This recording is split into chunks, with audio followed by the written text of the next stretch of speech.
Cycle चलाते चलाते रघु ने एक बार आसमान की ओर देखा। उसने देखा कि राख के रंग का आसमान बादलों से घिर रहा है। चारों ओर की हवा जैसे थम गई हो। उसे समझ में आ गया कि तूफान आने वाला है, लेकिन कुसुमपुर पहुंचना अभी भी बहुत दूर था। रघु ने पैडल पर जोर से दबाव डाला, लेकिन वो ज्यादा दूर तक जा नहीं पाया।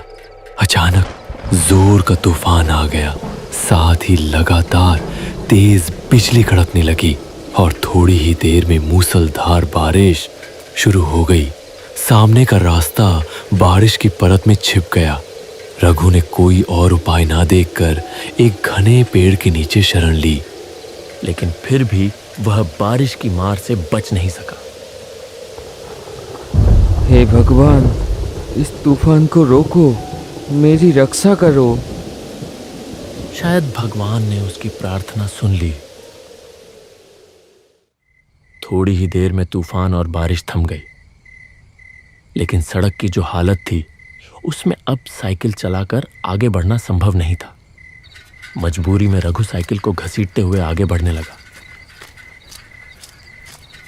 लेकिन थोड़ी दूर जाकर उसे समझ में आया कि वह रास्ता भटक गया है।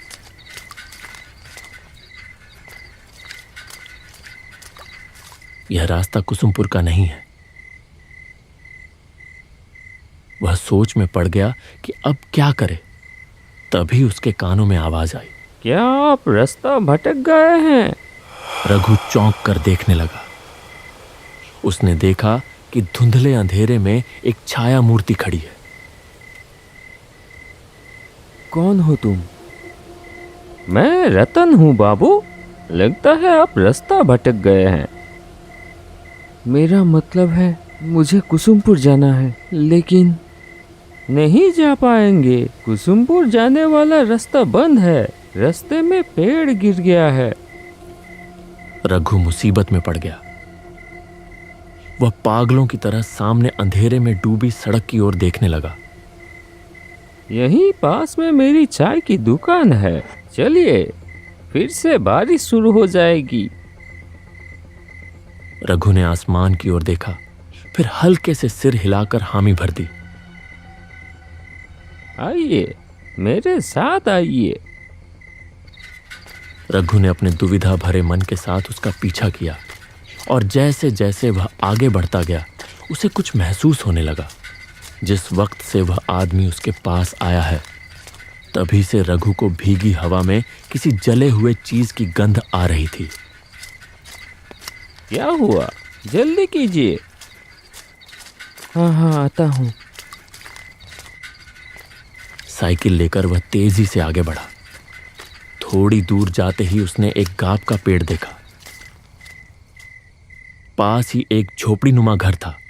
वहां किसी हैरिकेन जैसी चीज की लौ जल रही थी। रतन ने फिर से आवाज दी, आइए बाबू, यही मेरी चाय की दुकान है। रघु ने साइकिल को गांव के पेड़ से टिका दिया और झोपड़ी के चौखट पर आकर खड़ा हो गया। उसने देखा कि एक तरफ एक चूल्हा है और उसके चारों ओर चाय बनाने का सामान रखा है। रघु हैरान हो गया यह सोचकर कि इतनी सुनसान जगह पर इस चाय की दुकान में आखिर चाय पीने कौन आता होगा। रतन एक मोड़ा ले आया। बैठिए बाबूजी, मैं चाय लाता हूँ। रघु अपनी गोद में रखे थैले को कसकर पकड़कर बैठ गया। बाहर फिर से तूफान शुरू हो रहा था। बिजली चमक रही थी और गड़गड़ाहट के साथ कड़क रही थी। ये लीजिए चाय। आप बहुत भीग गए हैं, ये पीजिए, अच्छा लगेगा। इतनी जल्दी चाय बनाकर ले भी आया। हैरानी की बात थी, हल्की हल्की बारिश शुरू हो गई।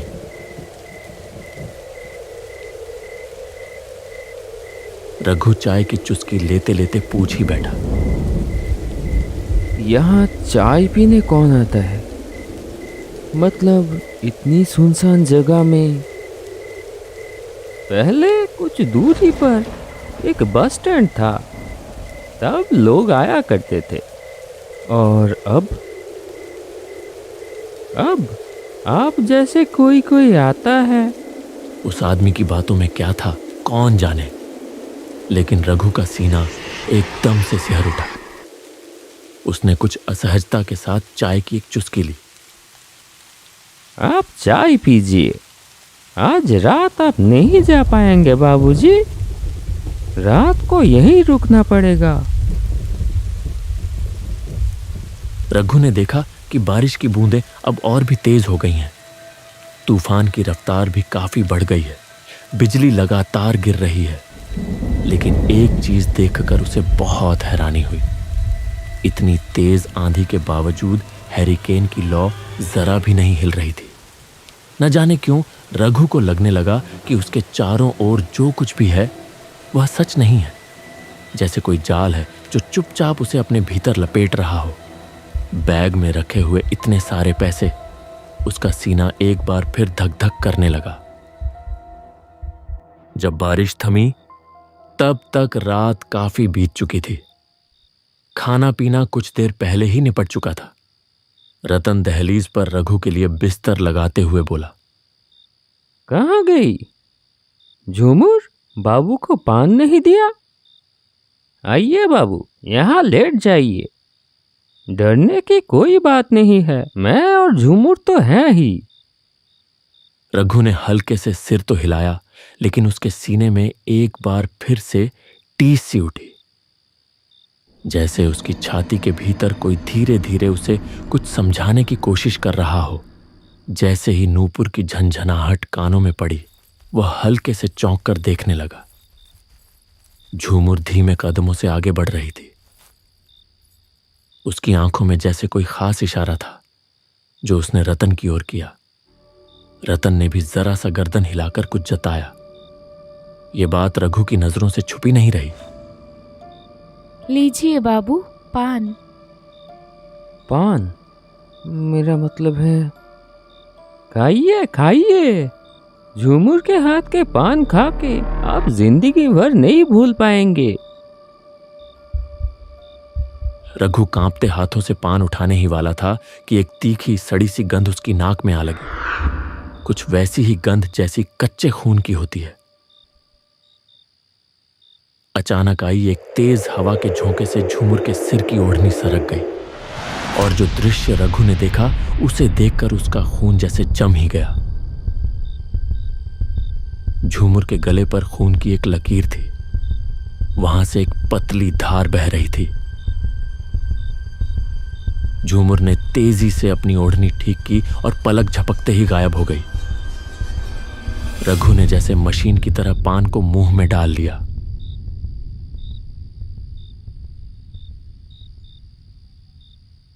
रतन हैरिकेन की लौ धीमी कर कमरे के अंदर चला गया। रघु एक अजीब सी घबराहट और बेचैनी लेकर लेट गया। रात गहरी और शांत थी। केवल झिंगुरों की आवाज उस सन्नाटे को तोड़ रही थी। पास के किसी झाड़ी से एक भूखा सियार चीख उठा। फड़फड़ाते पंखों की आवाज के साथ एक काला उल्लू आकर गाब के पेड़ पर बैठा और अपनी डरावनी आवाज में बोल उठा। रघु का सीना बार बार कांप उठता रहा। भगवान देखना, ताकि रात ठीक से कटे। थकान की वजह से थोड़ी ही देर में रघु सो गया।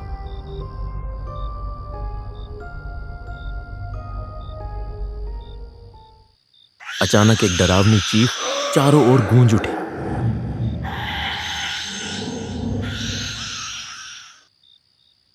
रघु अचानक बिस्तर पर उछलकर बैठ गया।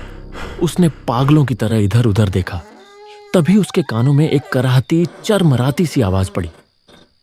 वह आवाज जहां से आ रही थी, रघु ने उधर नजर घुमाई और जैसे ही देखा उसका शरीर डर से सिहर उठा। सिर्फ एक हाथ की दूरी पर कोई एक व्यक्ति गले में रस्सी डाले झूल रहा था।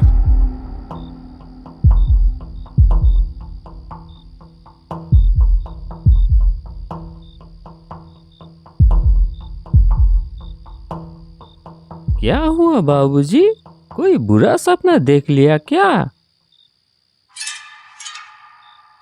रघु ने देखा कि झोपड़ी के सामने जो आंगन जैसी जगह है, वहां एक लगभग टूटे झुके बांस के मचान पर रतन बैठा है। उसने एक बार फिर धीरे से गर्दन घुमाकर उस ओर देखा, जहां कुछ देर पहले कोई गले में रस्सी डालकर झूल रहा था।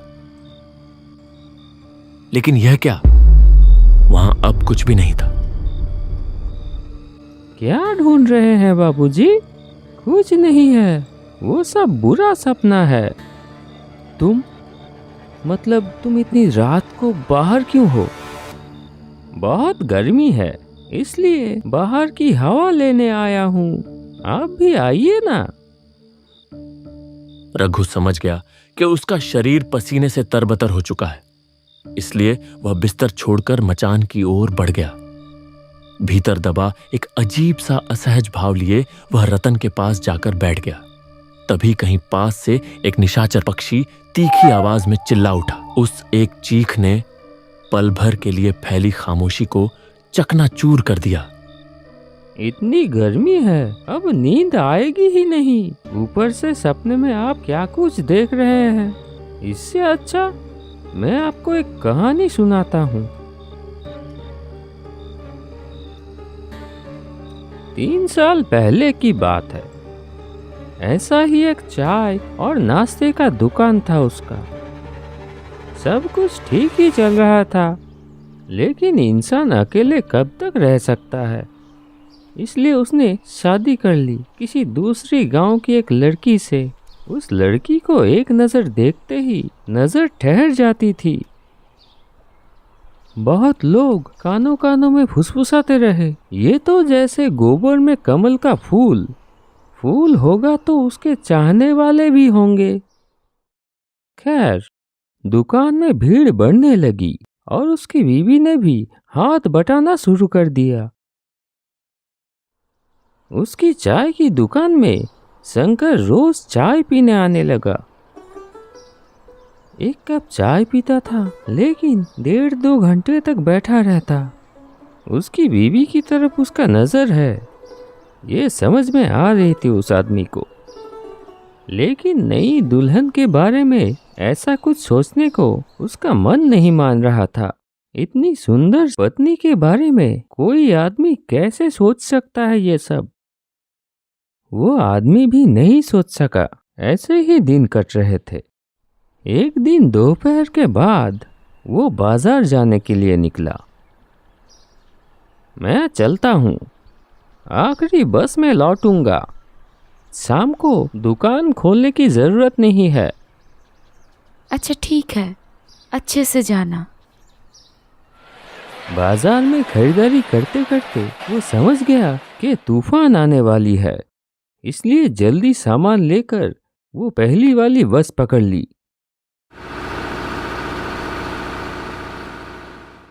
जब बस ने उसे मोड़ पर उतारा, आसमान काला हो चुका था। एक बार आसमान की तरफ देखा और तेजी से घर की तरफ चल दिया। लगता है बारिश होने वाली है। बीवी अकेली है, अकेले डर जाएगी। लेकिन तब तक उसने सोचा भी नहीं था कि थोड़ी देर में क्या होने वाला है। आंगन में आते ही घर के अंदर से एक दबा दबा हंसी की आवाज आने लगी।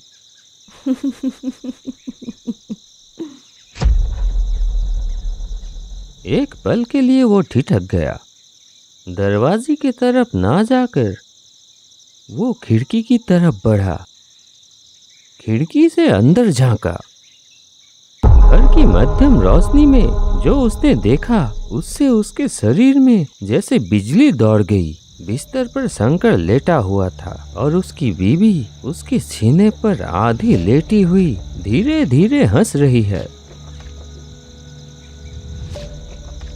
हाथ से बैग गिर गया। बीवी के लिए लाया हुआ चूड़ियां भी जमीन पे गिर के टूट गई। कौन? शंकर दौड़ते हुए बाहर आ गया। उस आदमी को देखते ही वो हक्का बक्का रह गया। आप तो बोले थे आखिरी बस पे। बात खत्म भी नहीं हुई थी। एक तेज धार वाली चीज से एक झटके में वो अपनी पत्नी की गर्दन पर वार कर दिया। फव्वारे की तरह खून निकल आया। पत्नी अपनी गर्दन पकड़ लिया और जमीन पर गिर पड़ी और उसका शरीर बार बार झटका खाकर स्थिर हो गया। शंकर अब तक पत्थर की तरह खड़ा था। अब वो भी हाथ जोड़कर माफी मांगने की कोशिश करने लगा। वो आदमी धारदार चीज हाथ से फेंककर शंकर को बालों की मुट्ठी से पकड़ लिया और घसीटते हुए ले चला। शंकर पूरी ताकत से भागने की कोशिश करता रहा। गुस्से में शंकर को जमीन पर पटक दिया। फिर बांस की छत से लटक रही रस्सी को खींचकर शंकर की गर्दन में फांसी की तरह डाल दिया और दोनों हाथों से रस्सी के छोर को खींचने लगा। शंकर के मुंह से दम घुटने की आवाज निकलने लगी। उसकी आंखें बाहर की तरफ निकल पड़ी। तड़पते तड़पते उसका शरीर धीरे धीरे शांत हो गया। वो आदमी पागल की तरह अपनी पत्नी के खून से लथपथ शरीर को घूरता रहा। फिर गला फाड़कर चीख पड़ा, बीबी, ऐसा क्यों किया तुमने? क्यों किया? आदमी थोड़ी देर बाद उठा, घर के अंदर गया, जलती हुई लालटेन लाकर फेंक दिया बीवी के शरीर के ऊपर। उसने दांत भींच ली, आंखों से आंसू फूट पड़े।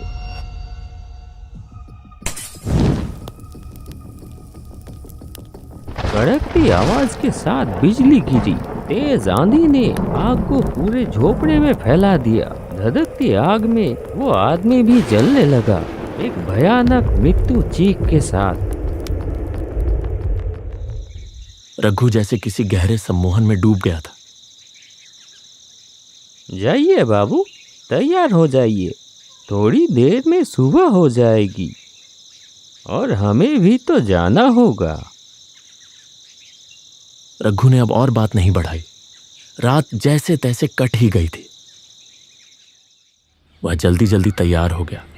फिर दरवाजे में हल्के से दस्तक दी। मैं चलता हूँ, सुन रहे हैं? तो फिर मैं चलता हूँ। नहीं, कोई उत्तर नहीं आया। एक पल के लिए रघु रुका और सोचा। फिर गाब के पेड़ से टिकाकर रखी हुई अपनी साइकिल उठाई और बाहर निकल गया। न जाने कहाँ गए। लौटते वक्त एक बार मिलकर जाऊंगा। लेकिन कुछ दूर जाते ही रघु को याद आया कि वह लापरवाही में पैसों का बैग वहीं भूल आया है। वह तुरंत साइकिल घुमाकर वापस उसी जगह लौट आया। लेकिन यह क्या हालत! वो झोपड़ी कहाँ गई? वहां तो अब सिर्फ एक अज्जली झोपड़ी का ढांचा पड़ा हुआ था। तो क्या रतन ने जो कहानी कल सुनाई थी वो? आप शायद ये ढूंढ रहे हैं। रघु तेजी से पलटा। देखा, उसका पैसों वाला बैग। कौन हो तुम? मैं? झूठ। तेज हवा के झोंके से ओढ़नी हट गई। वही सड़ी सी तीखी गंध फिर से उसकी नाक में आ लगी। रघु की आंखों के सामने प्रकट हुआ एक औरत का भयावह खून से सना चेहरा। रघु होश खो बैठा और साइकिल समेत वहीं सड़क पर गिर पड़ा।